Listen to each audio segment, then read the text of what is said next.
நம்ம நடிகர் திலகம் சிவாஜி கணேசன் சாரு ஒரு ஃபேமஸான பாட்டு ஒன்று பாடியிருக்காரு அவரோட படத்தில்.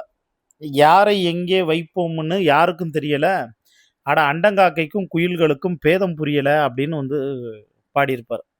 அது கிட்டத்தட்ட வந்து உண்மைதான். யாரை எங்கே வைக்கணும்னு யாருக்குமே வந்து தெரியல. அதனால தான் பொண்டாட்டியை வைக்க வேண்டிய இடத்துல த்ரிஷாவை கொண்டு வந்து முன்னுரிமை கொடுத்து முதல் வரிசையில் வந்து உட்கார வச்சு அது எல்லாரையும் முகம் சுளிக்க வச்சிருச்சு. கட்சிக்குள்ளே இருக்கக்கூடிய அமைச்சர்களாக இருக்கட்டும், எம்எல்ஏக்களாக இருக்கட்டும், இல்லை அவருடைய ரசிகர்களாக இருக்கட்டும், தொண்டர்களாக இருக்கட்டும், விசுவாசிகளாக இருக்கட்டும், அவங்களுக்கே வந்து பார்த்தீங்கன்னா இதை நியாயப்படுத்த முடியலை. அவங்களுக்கே இந்த கோபம் வந்து இருக்கத்தான் வந்து செய்யுது.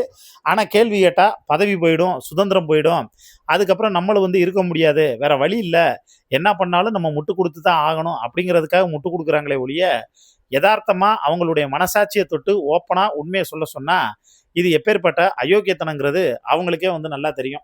ஆசாசையாக தளபதி விஜயோட சேர்ந்து வாழ்கிறதுக்கு வந்தாங்க. அதுக்கப்புறம் எவ்வளவு ஆசாசையாக வந்தாங்களோ வந்த வேகத்திலேயே திரும்பி வந்து பார்த்தோன்னா வந்து போயிட்டாங்க. தளபதி விஜய்க்கு தேவை அவருடைய 2 பிள்ளைங்க. ஆனால் அந்த 2 பிள்ளைங்களும் ரொம்ப கண்ணியமான பிள்ளைங்க, மரியாதை தெரிஞ்ச பிள்ளைங்க. எந்த ஒரு இடத்துலையும் அவங்க அப்பாவை கஷ்டப்படுத்திடக்கூடாதுங்கிறதுல தெளிவாக வந்திருக்காங்க.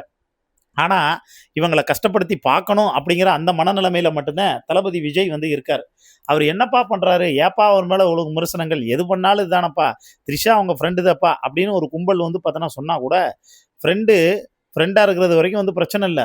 எந்த ஒரு பொது வெளியிலையும் த்ரிஷா என் ஃப்ரெண்டு தான் அப்படின்னு சொல்லி இவர் வந்து விளக்கம் கொடுக்கல, இதுக்கு த்ரிஷாவும் வந்து பார்த்தோன்னா பதில் வந்து கொடுக்கல.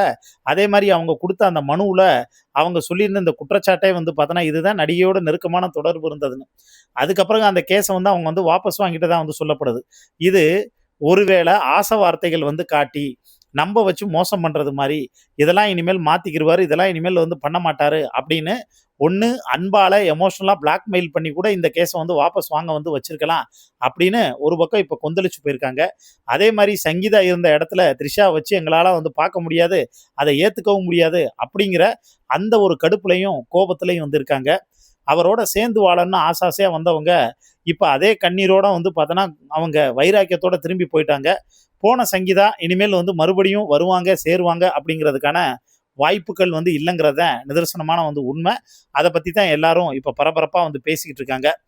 சங்கீதாங்கிறவங்க, அதாவது தப்பு பண்ணுறவன் பெரிய மனுஷன், மன்னிக்கிறவன் அதை விட பெரிய மனுஷன்பாங்க. அவங்க கேஸை வாபஸ் வாங்கிட்டு அவங்க இன்னும் எல்லாரும் வந்து மதிக்கக்கூடிய இடத்துக்கு வந்து போயிட்டாங்க.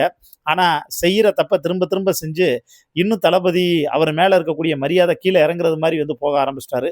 இதை பற்றி உங்களுக்கு தோணக்கூடிய கருத்துக்களை மறக்காமல் கீழே இருக்கக்கூடிய கமெண்ட் பாக்ஸில் மென்ஷன் பண்ணுங்கள்.